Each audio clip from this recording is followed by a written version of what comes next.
สวัสดีค่ะคุณผู้ชมคะขอต้อนรับเข้าสู่รายการ Lightning Talk กับสายสวรรค์ขยันยิ่งค่ะ Variety Talk Show ที่จะมาอยู่เป็นเพื่อนคุณผู้ชมทุกครอบครัวทางช่อง3 Family หรือว่าช่อง13 Happy Family แห่งนี้และคุณผู้ฟังที่ฟังอยู่ทางวิทยุครอบครัวข่าวสทร FM 106 MHz นะคะมาเติมพลังสร้างแรงบันดาลใจกันทุกๆคืนกับเรื่องราวดีๆที่มีประโยชน์ดูกันได้ทั้งครอบครัวเหมือนกับคืนนี้อยากจะให้ทุกๆครอบครัวได้ดูนะคะว่ามีโรงเรียนหลายแห่งที่เขาฝึกเด็กๆให้ทำกิจกรรมนอกเหนือจากการเรียนการสอนในห้องเรียนแต่เป็นกิจกรรมที่ฝึกทักษะชีวิตเป็นกิจกรรมที่ทำให้เด็กๆของเรานั้นได้รู้จักการเรียนรู้การแบ่งปันการใช้ชีวิตร่วมกับผู้อื่นไม่ว่าจะเป็นในสังคมใกล้ๆตัวแล้วก็เรียนรู้โลกใบนี้ว่าเราจะต้องเป็นเพื่อนมนุษย์กันกับประเทศอื่นๆอีกมากมายในโลกใบเดียวกันแล้วก็เวลาที่ใครเกิดเหตุโศกเศร้าเสียใจ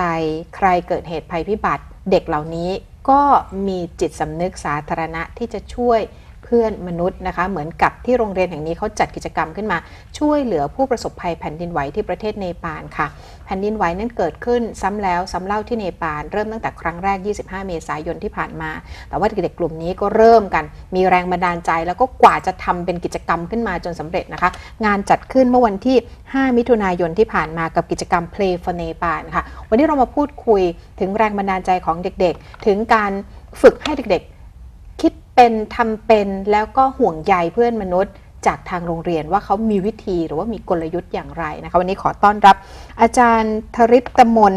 แสนศรีหรือว่าครูลูกว่านะคะซึ่งเป็นครูแนะแนวช่วงชั้นมัธยม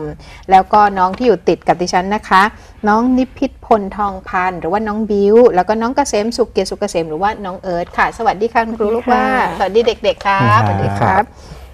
ต้องถามก่อนว่าที่เพลินพัฒนานี้มีเด็กๆเรียนชั้นไหนถึงชั้นไหนคะครูลูกว่า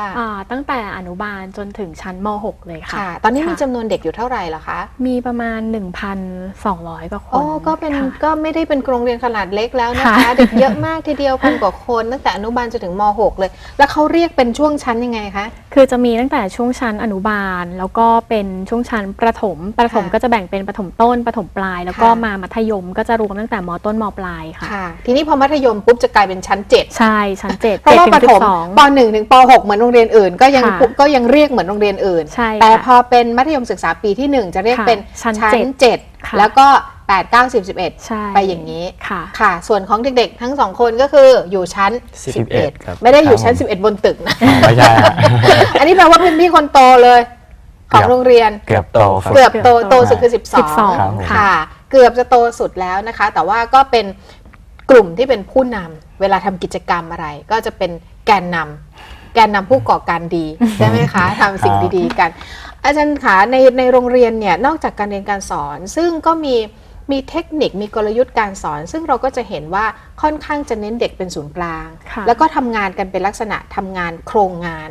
ก็คือเวลาทำอะไรเนี่ยให้เด็กลงไม้ลงมือกล้าคิดกล้าทำกล้าแสดงออกกล้านำเสนอแล้วส่วนกิจกรรมอื่นๆที่เป็นทักษะชีวิตนี่สอนอะไรกันคะคือสไตล์การเรียนรู้ของเพลินนะคะจะเป็นการสอนแบบบูรณาการใช่ไหมคะก็คือได้ลงมือปฏิบัติจริงอย่างสมมติว่าเวลาเราเรียนในธีมอะไรก็ตามเนี่ยเราจะพยายามเชื่อมโยงเรื่องที่เรียนเข้ากับภาคสนามอะค่ะคือเราจะมีการออกภาคสนามใช่ไหมคะเพราะฉะนั้นเนี่ยสไตล์การเรียนรู้ของเราก็จะดูว่าภาคสนามที่เราจะออกเนี่ยมันสามารถบูรณาการกับในเนื้อหาวิชาได้หรือเปล่าคือถ้าสามารถบูรณาการได้เราก็จะพาเด็กเนี่ยออกสู่สถานที่จริงคือได้ไปเห็นจริงลงมือจริงสอบถามจากคนในชุมชนจริงๆนะคะอันนี้จะเป็นสไตล์ของการออกภาคสนามแล้วก็จะมีเรื่องของอย่างในชั้นเรียนอย่างเงี้ยค่ะก็คือจะพยายามบูรณาการให้เข้ากับชีวิตจริงให้มากที่สุดคือเด็กจะต้องเรียนรู้การแก้ปัญหาแล้วก็ผ่านกระบวนการเรียนรู้ของตัวเองคือสุดท้ายแล้วพอผลลัพธ์ที่ออกมาคือเราอาจจะไม่ได้โฟกัสที่ผลลัพธ์นะคะแต่เราจะให้เด็กเนี่ยได้เรียนรู้ในช่วงกระบวนการว่างานที่เขาทำสำเร็จออกมาเนี่ยเขาได้เรียนรู้อะไรบ้างแล้วมันตอบโจทย์สิ่งที่เขาอยากรู้หรือเปล่าค่ะกระบวนการสอนแบบบูรณาการแบบนี้เริ่มตั้งแต่ชั้นไหนหรือว่ามันเริ่มปลูกฝังตั้งแต่เด็กอนุบาลเลยคะใช่เริ่มปลูกฝังค่ะอย่างตอนอนุบาลอย่างเงี้ยก็จะมีเรียนเกี่ยวกับ สมมติเป็นวิชาวิทยาศาสตร์ใช่ไหม ค่ะ คะเขาก็จะได้เรียนรู้ตั้งแต่รากของต้นไม้เราก็จะพาไปดูของจริงเลยว่ารากมันเป็นยังไงโตขึ้นมาเป็นใบไม้ยังไงอะไรอย่างเงี้ยค่ะคือจะเริ่มตั้งแต่อนุบาล ไม่ใช่ว่าอ่านแต่หนังสือ ใช่ แล้วก็อยู่แต่ในห้องเรียน ใช่ค่ะ ไม่ใช่แนวของโรงเรียนแน่นอน ค่ะ พาออกไปสนามเลยอยากไปเรียนรู้เรื่องต้นไม้ ใช่ จะทำอะไรเป็นลงมือเลย ใช่ แล้วก็ ค่ะ มีการพาออกไปนอกสถานที่ด้วย ค่ะ เพื่อให้เด็กๆได้เรียนรู้จากประสบการณ์จริง ใช่ นี่คือ ค่ะ ตั้งแต่เล็กๆก็ทำ ตั้งแต่ ได้เหรอ เล็ คะ ก ครู ๆเลยค่ะ อ๋อค่ะแล้วพอยิ่งโตขึ้นกิจกรรมก็จะยิ่ง มันก็ ซับซ้อนมากขึ้น ใช่ ก็ต้องใช้ฝีมือ แดวานซ์ เด็กๆมากขึ้น ค่ะ ค่ะน้องบิวกับน้องเอิร์ธนี่คือเรียนที่เพลินพัฒนาตั้งแต่ชั้นไหนบิว ของผมตั้งแต่อนุบาล 3 ครับ ตั้งแต่อนุบาล ใช่ครับ 3แล้วก็ยาวมาจนถึงนี่เลย ใช่ถึงม .5 เลย สนุกยังไงเรียนที่นี่ สนุกยังไงเหรอ ก็มันมีโรงเรียนนี้มันกิจกรรมไม่ทำเยอะครับ อืม อย่างเช่นแบบมันมีโครงงานชื่นใจได้เรียนรู้อย่างเงี้ยครับ ค่ะ ของชั้นประถมคือแบบให้เด็กทุกคนแบบคิดโครงงานของตัวเองเป็นกลุ่มเป็นเดียวอะไรอย่างเงี้ย ค่ะ แล้วก็ปลายเทอมก็นำเสนอ นี่คือตั้งชั้นประถมต้นเลยเหรอ ใช่ครับ มีตั้งแต่อนุบาลเลยครับ ตั้งแต่อนุบาลเลย โครงงาน ชื่ ชื่ น น ใจ ใจได้เรียนรู้ ได้เรียนรู้ คือในตอนของอนุบาลถึงประถมอะค่ะจะชื่อโครงงานชื่นใจได้เรียนรู้ แต่พอขึ้นมามัธยมเนี่ยจะเป็น PBL ก็คือ Project Based Learning ค่ะ ค่ะ น่ารักมากๆเลย แล้วก็สนุกที่ได้เรียนไปด้วยและทำกิจกรรมไปด้วย ใช่ครับ ตรงใจมากเลยก็เลย ครับ ก็เลยรักโรงเรียนนี้มาอยู่ ใช่ ยาวขนาดนี้ใช่ไหม ใช่ ค่ะ เอิร์ธล่ะคะเรียนตั้งแต่ชั้นอะไร ผมอยู่พลพัฒนาตั้งแต่ป .1 ครับ ตั้งแต่ป .1 จบอนุบาลที่อื่นมาก่อน ครับ แล้วก็มาเรียนป .1 ที่นี่ สรุปให้พี่หนิงฟังหน่อยว่าการเรียนการสอนที่นี่มันให้อะไรเราบ้าง ก็การเรียนการสอนนี่คือเปิดโอกาสให้นักเรียนได้ลงมือทำจริง อืม เราได้เรียนรู้จากการลงมือทำครับ ค่ะ ก็คือจะมีกิจกรรมสอดแทรกใน ค่ะ บทเรียนอยู่เสมอ อืม ครับซึ่งทำให้เราได้ทั้งประสบการณ์แล้วก็ได้สนุกด้วย ค่ะค่ะ ครับผม แล้วเวลาที่เราต้องการให้เด็กมีจิตสำนึกสาธารณะ เป็นพลเมืองที่ดีมีจิตอาสาใครทุกข์ร้อนเราเข้าไปเราช่วยเนี่ย คุณครูมีวิธีการในการสอนเด็กๆยังไงคะ คือครูรู้ว่ามองอะนะคะว่าการจะปลูกฝังให้เด็กมีจิตสำนึกในเรื่องของจิตอาสาอย่างเงี้ยคือมันไม่จำเป็นต้องพาออกไปทำนอกโรงเรียนนะคะคือมันเริ่มตั้งแต่ในโรงเรียนได้เลย ค่ะ จริงๆแล้วโรงเรียนเราเนี่ยได้ช่วยเหลือเกี่ยวกับการประสบภัยพิบัติทางธรรมชาติเงี้ยมาตั้งแต่ตอนเหตุการณ์ฟิลิปปินส์แล้ว ที่ตอนฟิลิปปินส์น้ำท่วม แต่ว่างานมันอาจจะไม่ได้ใหญ่ขนาดนี้เนี่ยคือทุกครั้งที่มีกิจกรรมเกี่ยวกับอะไรอย่างเงี้ยเราก็พยายามจะให้เด็กเข้าร่วมตลอด โดยที่จะมีเครือข่ายของผู้ปกครองเข้ามาร่วมด้วย อย่างกิจกรรมเนปาลเนี่ยค่ะก็คือเริ่มตั้งแต่เด็กอนุบาลจนถึงมัธยมเลย คือพยายามจะจัดกิจกรรมให้สอดคล้องกับเด็กๆทุกช่วงวัยอย่างเงี้ยค่ะ ค่ะ แล้วก็พยายามทำให้มันดูเป็นธรรมชาติไม่ได้เหมือนประมาณว่าโอ้เป็นการบังคับว่าถ้าเธอมาทำแล้วจะได้คะแนนนะอะไรประมาณนี้ ค่ะ ค่ะ มันจุดประกายมาจากไหนสมมติว่าเด็กๆก็ดูข่าวใช่ไหมคะลูกก็เวลาที่มีแผ่นดินไหวที่เนปาลครั้งแรกวันที่ 25 หลังจากนั้นไม่กี่วันก็เกิดแผ่นดินไหวใหญ่ซ้ำอีกเนี่ยแล้วใครเป็นคนมาคุยกันในโรงเรียน หรือว่ามันมีโจทย์ที่คุณครูตั้งให้หรือว่าเด็กๆ มารวมกลุ่มกันเกิดแรงบันดาลใจจะช่วยเขาไหนใครเล่าให้ฟังเนี่ยอาบิว จริงๆก็เริ่มจากผู้ปกครองเนาะผู้ปกครองโรงเรียนเราตั้งกลุ่มกัน ก็คืออยากจะจัดงานเนปาล เริ่มจากผู้ปกครองนะครับแล้วก็มาประสานงานกับโรงเรียน ค่ะ กับเด็กๆในโรงเรียน ค่ะ แล้วก็เขาก็มาชวนพวกเรานะ ชวนก็คือเป็นผู้ปกครองกลุ่มเล็กๆคุยกันก่อนสักพักเขาก็มาชวนพวกผมไปมาช่วยงานไหมทำเพื่อนในปาลอะไรอย่างนี้ อ่า ครับแล้วอย่างพวกผมก็ทำกิจกรรมจิตอาสาอยู่ ค่ะ อยู่บ่อยๆอยู่แล้ว ค่ะ ก็เข้าร่วมแล้วก็ออกมาเป็นงานเนปาล ค่ะ ครับ ตอนที่หารือกันแล้วก็พอมีบรรดาผู้ปกครองกลุ่มเล็กๆมาชวนเนี่ยอาร์ตบิวก็เองก็ไปรวมสมัครพรรคพวกใช่ไหมคะ ครับผม คือเป็นมือที่ทำกิจกรรมกันอยู่เป็นประจำก็ต้องมาคุยกัน ครับ คุยกันว่ายังไง มันดียังไงทำไมต้องช่วยหรือผู้ปกครองสั่งให้ทำหรือยังไง ก็อันนี้ก็คุยกันว่า อย่างว่าเราจะทำใครจะทำอะไรบ้างอะไรเงี้ย ค่ะ อย่างผมก็ทำกิจกรรมเป็นแบ็กสเตจ ก็คือตั้งแต่จัดเวทีเลยอะไรอย่างนี้ ค่ะ จนไปถึงเล่นดนตรีหน้างานด้วย เอิร์ธเล่นดนตรีด้วย ครับผม ค่ะ ก็จะแบ่งงานกันทำตามที่ตัวเองถนัดนะครับ ค่ะ มีเด็กๆกี่คนที่มาเป็นทีมงานหรือเป็นสตาฟที่ทำให้เกิดงานนี้ได้จริง ก็ เย ป อะ ระมาณ เยอะนะ เยอะ คราวนี้เยอะเพราะเป็นการร่วมมือง าน ร่วมใจ ใหญ่ทั้งโรงเรียน งานใหญ่ ครับ ร่วมมือกันเด็กหลายชั้นเลยครับ หลายชั้น ช่วยกัน ๆ อ๋อ ไม่ใช่แค่ชั้นผมครับ เหรอ หลาย คะ ชั้นเลย ทั้งรุ่นพี่รุ่นน้อง ใช่ มาช่วยกัน ครับ หมดเลย ครับ แล้วมีการประชุมทีมอะไรต่างๆไหมตั้งแต่แรกเลย มีตั้งกลุ่มในไลน์อย่างเดียว ตั้งกลุ่มใน คุย ไล กัน น์เลยเป็นกลุ่มทำงานอย่างเดียวเลย ครับ โอ้เด็กๆแบบปล่อยได้เลยถ้าเขา ใช่ค่ะ ตัดสินใจว่าเขาจะกระโดดเข้ามาช่วยอะไรแล้วใช่ไหมคุณ ใช่ ลูกว่า แล้ว Play for Nepal นี่คือมันมีกิจกรรมข้างนอกที่ผู้ใหญ่เขาทำกันนะในโซเชียลเน็ตเวิร์กในต่างๆเป็นเพลย์เป็นสวดมนต์นะคะ Pray for Nepal ของเราเป็นเพลย์แบบเล่นนี่คือตั้งใจจะให้เป็นสนุกขึ้นหรือว่าอะไรยังไงคะ ใช่ค่ะคือธีมงานของเราเนี่ยค่ะคือเราคือพอเป็นคำว่า play ที่เป็นตัว R นะคะคือมันก็จะถ้างานออกมามันคงดูแบบเหมือนหดหูดูแบบประมาณว่าจะต้องมาสวดแบบให้อะไรอย่างเงี้ย ค่ะ แต่ทีนี้คือว่าของเราพอเป็นตัว L เนี่ยเราก็อยากจะสร้างบรรยากาศให้มันแบบสนุกสนานคือเหมือนคนที่มาเข้าร่วมเนี่ยเขาก็จะ enjoy ไปกับเราด้วยอะไรอย่างเงี้ยค่ะก็เลยจะมีธีมงานเหมือนแบบมีงานวัดเข้ามานิดๆอะไรอย่างเงี้ยค่ะมีเป็นเหมือนร้านค้าชุมชนที่เป็นพวกผู้ปกครองมาออกร้านอะไรอย่างเงี้ยค่ะ ค่ะ ก็เลยกลายเป็นเหมือนว่าใครที่เข้ามาร่วมงานเนี้ยก็จะสนุกสนานไปกับงานของเรา แล้วก็พร้อมที่จะบริจาคให้อะไรประมาณ ค่ะ นี้ ทั้ง ค่ะ สนุกแล้วก็ทั้งได้บุญ ใช่ มาร่วมกันเป็น ค่ะ จิตอาสา ค่ะ เป็นตัวแทนคนไทยกลุ่มเล็กๆนะคะ แล้วก็ส่งไปช่วยเนปาลพักกันสักครู่นะคะ เดี๋ยวช่วงหน้ามาฟังเรื่องกิจกรรมที่เขาจัดขึ้นว่ามีลักษณะรูปแบบเป็นอย่างไร และปรากฏว่ารวบรวมระดมทุนช่วยผู้ประสบภัยแผ่นดินไหวที่เนปาลได้ไม่น้อยเลยนะคะ สักครู่ค่ะ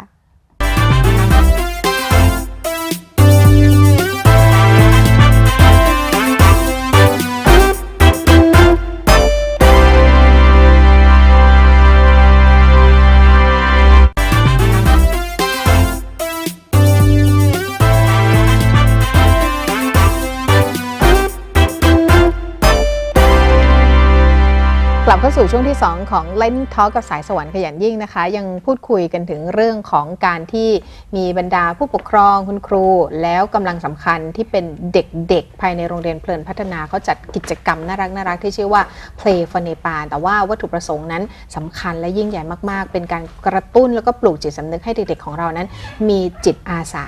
แล้วก็ช่วยเหลือสังคมไม่ว่าจะเป็นคนไทยด้วยกันเอง หรือว่าเวลาที่เกิดเหตุต่างประเทศอย่างเนปาลก็ตามนะคะ Play for Nepal จัดขึ้นเมื่อวันที่ 5 มิถุนายนจัดที่โรงเรียนเลยใช่ไหม ใช่ คะ ค่ะ คุณครู ที่โรงเรียนเลย อ่ะ ค่ะ ใครเล่าให้ฟังหน่อยเอิร์ธเล่าให้ฟังหน่อย ครับ งานเป็นยังไงบ้าง ก็งานนี้ก็จะแบ่งเป็น2ส่วนหลักๆส่วนแรกก็จะเป็นเวที ค่ะ ที่ให้เด็กๆ ตั้งแต่ชั้นอนุบาลจนถึงมัธยมเลยเนี่ยมาแสดงผลงานหรือมาโชว์ ค่ะ ความสามารถของตัวเอง อ่า แล้วก็อีกส่วนหนึงก็จะเป็นร้านอาหารร้านขายของ ค่ะ ซึ่งจะคนขายเนี่ยจะเป็นส่วนใหญ่จะเป็นผู้ปกครอง ค่ะ ครับแล้วก็คุณครูที่อาสามา ค่ะ ครับผมโดยของนี่ก็จะหลากหลายมาก มีทั้งน้ำอาหารขนมหรือแม้แต่แบบ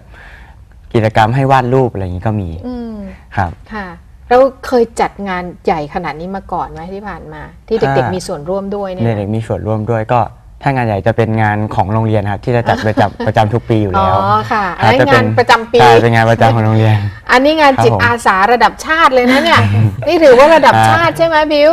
ครับ วันนั้นบรรยากาศเป็นยังไงบ้างนี่เห็นนี่น้องมีตั้งแต่แบบชั้นอนุบาล ชั้นประถมมาช่วยกันหมดเลย ครับ แต่ละคนก็เหมือนเตรียมการแสดงมาอะไรต่างๆมา ค่ะ ผู้ที่เข้าชมงานมีเฉพาะผู้ปกครองเหรอคะบิว ก็จะเป็นผู้ปกครองแล้วก็มีเด็กด้วยครับ เด็กที่อยู่ฝั่งประถมฝั่งอนุบาลอะไรเงี้ยก็มาด้วย คนนอกมีไหม คนนอกมีไหมมีครับ มี บ้าง แขก นิดหน่อย แต่ส่วนใหญ่จะเป็นผู้ปกครองในโรงเรียนมากกว่า ค่ะคือเฉพาะเด็ก 1,000 กว่าคนนี้ถ้าผู้ปกครองมาทุกบ้านนี่ก็เยอะใช่ไหมครูลูกว่า ค่ะใช่ค่ะ แล้วก็ทั้งมีส่วนที่มาเป็นจิตอาสามาออกร้านด้วยอะไรด้วย แล้วเงินทุกบาททุกสตางค์ก็คือช่วยเนปาลหมด ใช่ค่ะ เรามอบให้กับมูลนิธิลุ่มแม่น้ำโขงอะค่ะ อ๋อ แล้วเขาก็จะไปดำเนินการต่อที่ว่าจะไปซื้ออิฐสร้างบ้านให้ แล้วก็จะเข้าไปสอนวิธีการสร้างบ้านทำอิฐที่สามารถรับมือกับภัยพิบัติได้อีกอะไรอย่างเงี้ยค่ะ ค่ะ คือตอนนี้ได้งบประมาณ เฉพาะจัดงานวันเดียวเนี่ยนะคะ ได้มา 348,000 บาท ค่ะ นะคะ จากกิจกรรม Play for Nepal โรงเรียนเพลินพัฒนา แล้วก็ร่วมกับมูลนิธิ ร่วมน้ำโขง ค่ะ ค่ะ คือเขามานำเสนอใช่ไหมคะว่ามันจำเป็นต้องมีอะไรบ้างจำเป็นต้องไปสร้างบ้านหรือแล้วมันเริ่มต้นยังไงคะว่าเราตั้งเป้าว่าได้เงินเท่าไหร่จะไปสร้างบ้านกี่หลังยังไง คือจริงๆแล้วเนี่ยในส่วนของตรงเนี้ยค่ะเ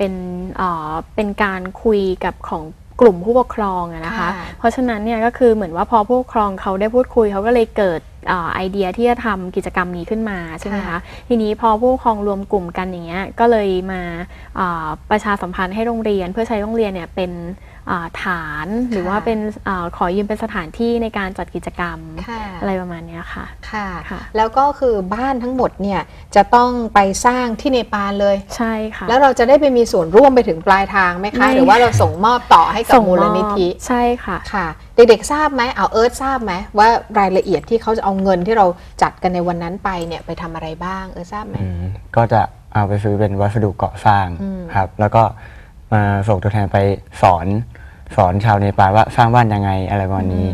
ครับผมค่ะเห็นข่าวไหมว่าแผ่นดินไหวมันสร้างความเสียหายให้กับชาวเนปาลยังไงบ้างก็อย่างไรก็บ้านพังอะไรอย่างนี้แล้วก็โบราณสถานพังเสียหายมรดกโลกอะไรอย่างนี้ครับค่ะบิวล่ะคะเห็นข่าวเนปาลแล้วเขาเสียหายแบบนี้เนี่ยทำให้เราฉุกคิดไหมว่าการที่เราเรียนรู้ว่าการประสบภัยพิบัติมันสร้างความเสียหายยังไงแล้วป้องกันยังไงบรรเทายังไงเราหวนกลับมาคิดไหมว่าถ้ามันเกิดใกล้ๆตัวเราเนี่ยเราจะต้องรับมือกับมันได้ก็คิดว่ามันไม่ใช่เรื่องไกลตัวครับภัยพิบัติคือถึงแม้แบบปัจจุบันเทคโนโลยีอะไรจะดีแต่คิดว่าแบบถ้าวันหนึ่งมันจะเกิดอยู่ดีมันก็เกิดได้เราก็ไม่มีทางรู้อยู่ดีว่ามันจะเกิดเมื่อไหร่เราก็ต้องเตรียมพร้อมตลอดเวลาครับในโรงเรียนมีการเรียนรู้เรื่องของภัยธรรมชาติขนาดไหนเด็กๆเข้าใจขนาดไหนแล้วก็ถ้าเกิดว่ามันเกิดอะไรขึ้นมาจริงๆเนี่ยเด็กๆที่โรงเรียนพวกเราเนี่ยยิ่งโตๆแล้วเนี่ยเป็นม.ปลายใช่ไหมคะรู้เท่าทันและสามารถที่จะรับมือมันได้ไหมก็ที่ผ่านมาโรงเรียนก็เคยมีจัดกิจกรรมเกี่ยวกับเลดแบร์ครับเกี่ยวกับแผ่นดินไหวเป็นการอบรมภายในโรงเรียนนะครับค่ะทำยังไงบ้างก็ตอนนั้นก็จะมีทีมมาอบรมเฉพาะช่วงชั้นมัธยมใช่ไหมรู้สึกใช่ก็อบรมว่าแผ่นดินไหวคืออะไรเวลาจะรับมือยังไงเวลามันเกิดอะไรอย่างเงี้ยครับเพราะฉะนั้นเด็กๆก็มีทักษะอยู่พอสมควรเรียนรู้จากในโรงเรียนเนี่ยแล้วก็ดูข่าวดูอะไรต่างๆว่ามันต้องต่างชาติเขาทำกันยังไงเสียหายยังไงช่วยกันยังไงใช่ไหมคะนอกจากภัยธรรมชาติที่เป็นแผ่นดินไหวแล้วเราได้เรียนรู้เรื่องการเตรียมตัวรับมือภัยธรรมชาติอะไรอีกบ้างหรืออย่างน้ำท่วมใหญ่ที่เพิ่งผ่านมาเนี่ยประสบด้วยตัวเองด้วยเปล่าครับด้วยใช่ไหมใช่แล้วมีการเอามาเรียนรู้เป็นบทเรียนในโรงเรียนไหมก็โรงเรียนมีสอนตั้งแต่ชั้นประถมนะครับเป็นเรียกว่า survival swimming คือเป็นการเอาตัวรอดทางน้ำก็เขาก็จะสอนเลยว่าถ้าแบบเจอคนตกน้ำเราจะช่วยยังไงแล้วก็ถ้าเราตกเองเราจะใช้อุปกรณ์รอบข้างกายเนี่ยสามารถประทังชีวิตหรือว่าเอาชีวิตรอดในน้ำได้อย่างไรครับผมเรียกว่าอะไรนะ survival swimming ครับค่ะแล้วนอกเหนือจากการเอาตัวรอดได้แล้วก็สามารถที่จะช่วยคนอื่นได้ถ้าสถานการณ์มันเอื้อที่จะช่วยได้เนี่ยใช่ไหมคะมันมีการพูดคุยหรือการเรียนการสอนที่ตั้งเป้าว่าเราจะต้องเป็นจิตอาสาไหมหรือว่ามันเป็นกิจกรรมที่มันเกิดขึ้นโดยธรรมชาติอย่างนี้ก็มันจะไม่เชิงแบบว่าตั้งเป้าแต่ว่าจะเป็นโรงเรียนจะเปิดโอกาสให้นักเรียนทำกิจกรรมอยู่บ่อยๆครับเช่นอะไรบ้างก็แบบจะออกไปแสดงหรือว่าไปเป็นคนจัดการแสดงเองอะไรเงี้ยครับก็จะทำให้ปลูกฝังเด็กไปในตัวด้วยเลยว่าได้ทำนี้แล้วเป็นจิตอาสาทำเพื่อคนอื่นอะไรเงี้ยครับค่ะนอกจากจิตอาสาที่เป็นนักกิจกรรมทำผลงานในโรงเรียนแล้วเนี่ยมีส่วนไหนไหมที่ส่งเสริมให้พวกเราได้ออกไปในพื้นที่สาธารณะชุมชนรอบข้างโรงเรียนหรือว่าออกไปช่วยคนอื่นที่เวลาเขาเดือดร้อนก็จะมีคุณครูก็จะแบบเวลามีข่าวว่าสังคมแบบอย่างเรื่องข่าวแบบเวลาไปบ้านเด็กกำพร้าอะไรอย่างนี้ครับเขาจะมาติดตามบอร์ดเป็นข่าวว่าใครจะลงสมัครก็ผ่านทางนี้คุณครูติดต่อให้อะไรอย่างนี้ครับแล้วทำยังไงพากันไปเยี่ยมเด็กกำพร้าใช่ครับอ๋อเหรอคะพาไปแบบบ้านพักคนชราไปทำกิจกรรมไปอะไรอย่างเงี้ยครับมีบ่อยๆไหมคะลูกอย่างนี้บ่อยครับแต่บ่อยไหมก็บ่อยครับแล้วบิ้วไปบ่อยไหมบ้างไม่บ่อยแต่ว่าบ้างคืออันนี้คือไม่ได้เป็นกิจกรรมบังคับก็มาประชาสัมพันธ์ไว้เด็กคนไหนที่มีใจและมีเวลาเอื้อก็ไปกันอะไรอย่างงี้ใช่ไหมคะครูลูกว่าแบบนี้คือทางโรงเรียนพยายามจะสอดแทรกตลอดใช่ไหมคะเรื่องของจิตอาสาค่ะคือพยายามให้มันอยู่ในวิถีของการเรียนรู้ของเราค่ะคือไม่ได้อยากทำให้มันเหมือนว่าเป็นสิ่งที่ ไม่ได้ยัดเยียดเด็ก ใช่คือทุกอย่างเรื่องนี้มันอยู่ที่ใจมากกว่าและที่สำคัญคือฐานของผู้ปกครองเราค่อนข้างเข้มแข็งในเรื่องของจิตอาสาถึงแม้โรงเรียนไม่ได้พาไปเนี่ยทุกเสาร์อาทิตย์เด็กๆก็จะมาเล่าให้ฟังอยู่แล้วว่าได้ไปทำอันนี้ข้างนอกมานะอะไรอย่างเงี้ยค่ะมันก็เลยกลายเป็นเหมือนวัฒนธรรมที่เกิดขึ้นภายในโรงเรียนนะคะ ค่ะพักกันสักครู่นะคะเดี๋ยวช่วงหน้ากลับมาต่อกันที่ประเด็นนี้ซึ่งน่าสนใจมากๆวัฒนธรรมที่เกิดขึ้นในโรงเรียนไม่ว่าจะจุดประกายโดยโรงเรียนเองไม่ว่าจะจุดประกายโดยผู้ปกครองหรือว่าจุดประกายด้วยตัวเด็กๆมันส่งเสริมวิถีที่คนในสังคมจะกลายเป็นพลเมืองที่ดีและมีจิตอาสากันได้อย่างไรและเราควรจะต้องเติมเรื่องเหล่านี้ไปในทุกๆโรงเรียนอย่างไรหรือไม่สักครู่กลับมาค่ะ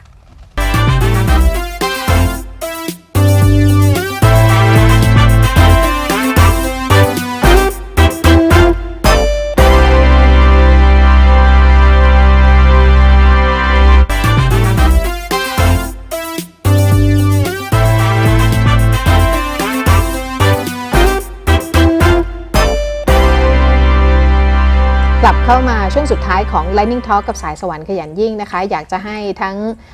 ผู้บริหารสถานศึกษาครูอาจารย์ทุกๆโรงเรียนรวมไปถึงผู้ปกครองแล้วก็น้องๆด้วยได้ร่วมกันแลกเปลี่ยนเรียนรู้กับรายการของเราในตอนนี้นะคะไม่ได้หมายความว่าโรงเรียนเพลินพัฒนาจะเป็นโรงเรียนแห่งเดียวที่มีกิจกรรมในการส่งเสริมให้เด็กๆนั้นมีจิตสำนึกสาธารณะแล้วก็ทำนู่นทำนี่อะไรต่างๆมากมายโรงเรียนอื่นๆก็อาจจะมีผลงานและทำกิจกรรมไม่น้อยไปกว่ากันนะคะแต่ว่าหยิบยกมาเป็นตัวอย่างแลกเปลี่ยนกันครูลูกว่าคะการที่เราส่งเสริมให้เด็กๆทำกิจกรรมคิดเองทำเองลงมือปฏิบัติเองเนี่ยมันให้ผลอะไรกับเด็กๆบ้างคะคืออย่างแรกเลยค่ะเวลาเราคืออย่างเวลาในโรงเรียนจัดกิจกรรมอะไรก็ตามเนี่ยเราจะพยายามดึงเด็กเข้ามาช่วยตรงนี้ให้ได้มากที่สุดเพราะเราหวังว่าระหว่างทางที่เขาช่วยเราทำเนี่ยเขาจะต้องได้เรียนรู้กระบวนการทำงานได้เรียนรู้ว่าจะต้องติดต่อประสานงานกับคนอื่นยังไงได้เรียนรู้ทุกอย่างว่าสุดท้ายแล้วพองานเสร็จเนี่ยครั้งต่อไปถ้าเขาได้มีโอกาสมาทำงานนี้อีกเขาจะแก้ไขจุดตรงไหนอะไรเงี้ยค่ะคือเราก็พยายามจะสอดแทรกให้มันอยู่ในทั้งในบทเรียนก็ตามหรือว่าจะกิจกรรมที่เกิดขึ้นในโรงเรียนก็ตามอะไรประมาณนี้ค่ะคือก็เลยมองว่าคือถ้าเด็กได้ช่วยเราทำในตรงเนี้ยเขาจะต้องทำงานเป็นอย่างแน่นอนค่ะคือจะมีความรับผิดชอบแล้วเหมือนกับโตกว่าเด็กในวัยเดียวกันที่ไม่ได้ลงไม้ลงมือหรือว่าคิดเองทำเองคือจะรู้ระบบงานมากอีกเรื่องหนึ่งก็คือวัฒนธรรมของการมีส่วนร่วมของผู้ปกครองอันนี้เนี่ยก็จะเป็นจุดเด่นในโรงเรียนลักษณะแบบนี้นะคะผู้ปกครองเข้ามามีส่วนร่วมเยอะมากอันนี้ข้อดีข้อเสียมันคืออะไรข้อดีคือโรงเรียนเพลินเป็นโรงเรียนที่มีผู้ปกครองหลากหลายอาชีพมากค่ะเพราะฉะนั้นพอมีกิจกรรมอะไรขึ้นมาเนี่ยผู้ปกครองบ้านไหนที่สามารถช่วยสนับสนุนเรื่องไหนได้เนี่ยเขาก็จะยื่นมือเข้ามาเต็มที่คือนี้เป็นข้อดีมากๆค่ะอย่างเช่นกิจกรรมPlay for Nepal เนี่ยพอผู้ปกครองคิดที่จะจัดขึ้นปุ๊บก็จะมีผู้ปกครองหลายกลุ่มมากที่เสนอว่าใช่คนนี้เดี๋ยวจะออกแบบฉากนะคนนี้จะช่วยสนับสนุนเรื่องนี้นะอะไรประมาณนี้ค่ะมีจุดไหนที่เป็นจุดอ่อนไหวบ้างไหมคะในการที่ผู้ปกครองเข้ามาอยู่ในกิจกรรมการมีส่วนร่วมกับโรงเรียนมากๆหรือว่าไม่มีเลยจริงๆไม่มีนะคะแต่ว่าเท่าที่ได้คุยกับผู้ปกครองที่เป็นแม่งานหลักนะคะคือบอกว่าเป็นข้อดีด้วยซ้ำเพราะว่าเหมือนได้เป็นการเชื่อมสัมพันธ์กลุ่มผู้ปกครองจากที่กลุ่มที่ไม่อาจจะไม่เคยรู้จักกันคือมีลูกอยู่ในโรงเรียนเดียวกันก็จริงแต่ว่าไม่เคยคุยกันแต่พอมีงานนี้ขึ้นมากลับทำให้เขาเนี่ยได้รู้จักกันมากขึ้นค่ะแปลว่าส่งเสริมความสัมพันธ์ทั้งในหมู่ผู้ปกครองแล้วก็ในหมู่เด็กๆด้วยแล้วก็ลงไม้ลงมือทำสิ่งที่เป็นประโยชน์ด้วยอันนี้ก็เป็นมีแต่ข้อดีที่โรงเรียนกับผู้ปกครองมีส่วนร่วมในการที่จะจัดกิจกรรมหรือว่าในการที่จะสร้างสรรค์ผลงานอะไรต่างๆไปพร้อมๆกันแล้วก็เด็กๆด้วยนะคะอย่างตัวเอิร์ธกับบิวเองเนี่ยที่บ้านส่งเสริมให้ทำกิจกรรมมากขนาดไหนเอิร์ธคะก็ที่บ้านนี่เรียกว่าสนับสนุนเลยครับเพราะว่าสนับสนุนเพราะว่าคุณแม่เห็นว่าการทำกิจกรรมนี้เป็นสิ่งสำคัญไม่น้อยไปกับการตั้งใจเรียนในห้องแล้วมันทำให้เราหนักขึ้นไหมเพราะเรียนก็ต้องเรียนนะคะใช่ไหมคะงานก็ต้องทำงานที่คุณครูสั่งแล้วก็ต้องสอบต้องอะไรตามระบบหมดทุกอย่างเลยแล้วก็ทำกิจกรรมเพิ่มด้วยหนักไปไหมถามว่าหนักไหมก็หนักนะครับแต่ว่าถ้าแบ่งเวลาเป็นนี่เราก็จะทำทุกอย่างได้ดีทั้งหมดนะครับทั้งการเรียนแล้วก็การทำกิจกรรม แล้วมันเอื้อกันยังไง ระหว่างการเรียนซึ่งก็หนักอยู่แล้วทำกิจกรรมก็หนักเหมือนกันความรับผิดชอบสูงด้วยเนี่ยนะคะแล้วก็ต้องร่วมงานกับบางทีทั้งรุ่นพี่ทั้งครูอาจารย์และผู้ปกครองด้วยอะค่ะมันส่งเสริมซึ่งกันและกันยังไงคือเราได้ทำกิจกรรมอย่างแรกเลยคือเราได้ประสบการณ์ แล้วก็ได้เรียนรู้อะไรใหม่ๆที่บางครั้งในบทเรียนไม่มีสอนดังนั้นเราก็สามารถนำมาปรับใช้ได้ครับผมก็ตั้งเป้าว่าจะเป็นนักกิจกรรมต่อไปใช่ไหมคะแล้วก็ทำได้ดีทุกอย่างด้วยใช่ไหมผลการเรียนเป็นยังไงก็ดีขึ้นเรื่อยๆแล้วเขินพอถามแล้วเขินแล้วเมื่อกี้เอิร์ธบอกนะคะว่าถ้าเรามีความรับผิดชอบแล้วก็แบ่งเวลาเป็นมันก็ทำได้ดีทุกอย่างกิจกรรมก็ทำได้ดีเรียนก็เรียนได้ดีด้วยถูกไหมคะบิ้วล่ะคะที่บ้านส่งเสริมเรื่องการทำกิจกรรมยังไงบ้างก็ส่วนใหญ่จะเน้นเป็นช่วงปิดเทอมมากกว่าครับปิดเทอมเนี่ยจะไม่ค่อยอยากให้อยู่บ้านชอบให้พี่บ้านไม่ต้องการปิดเทอมถ้ามีอะไรไปเลยลูกไปเลยลูกปิดเทอมก็จะแบบมีค่ายนู้นค่ายนี้ก็จะส่งไปส่วนใหญ่จะเป็นแบบต่างจังหวัดอะไรเงี้ยครับบังคับหรือเปล่าหรือบิ้วไม่หรือบิ้วสมัครใจไปเองไม่บังคับเขาไม่บังคับแต่ผมก็แบบอยากไปด้วยเพราะว่าเป็นคนแบบชอบเที่ยวชอบไปดูตามแบบสถานที่ธรรมชาติดูผู้คนอะไรเงี้ยครับมันดียังไงกับการทำกิจกรรมการเดินทางการไปนู่นไปนี่เปิดหูเปิดตาไปรู้จักคนอื่นๆที่ไม่ได้เป็นเพื่อนในโรงเรียนเท่านั้นอย่างแรกคือมันแบบเป็นการใช้เวลาว่างให้เป็นประโยชน์ถูกป่ะครับถ้าเราไม่ไปแล้วก็ทำอะไรอยู่ที่บ้านเล่นเกมไปดูหนังไปอะไรกับเพื่อนหรืออะไรเงี้ยอย่างที่สองคือผมว่ามันแบบเป็นประสบการณ์ที่เราควรจะเก็บไว้ครับมันแบบว่ายังไงอะคือเวลาไปมันได้เปิดหูเปิดตามากกว่าในห้องเรียนนี่ครับผมคิดว่าประสบการณ์ข้างนอกมันสำคัญกว่าในห้องเรียนสำคัญกว่านิดหน่อยเพราะนี่เอาใจครูครูไม่อยู่ตรงนี้อาจจะสำคัญกว่าก็แปลว่าเด็กๆเนี่ยโตขึ้นมาท่ามกลางบรรยากาศและสิ่งแวดล้อมที่เอื้อให้ทั้งเรียนทั้งทำกิจกรรมแบบบูรณาการการบูรณาการแบบนี้ไม่ว่าจะเรียนในห้องทำกิจกรรมนอกห้องพบปะพูดคุยอะไรต่างๆเนี่ยมันควรจะปลูกฝังตั้งแต่วัยเด็กๆเลยใช่ไหมคะคุณลูกว่าค่ะแล้วเราก็หวังว่ากิจกรรมแบบที่เราเห็นเป็นตัวอย่างในวันนี้เนี่ยนะคะก็จะเป็นอีกหนึ่งแนวทางที่เอาไปปรับใช้ได้ค่ะไม่ว่าท่านจะเป็นพ่อแม่ผู้ปกครองที่ดูอยู่ก็สนับสนุนลูกให้ทำกิจกรรมแต่ว่าคอยดูอยู่ห่างๆว่าเขาบริหารจัดการชีวิตและเวลา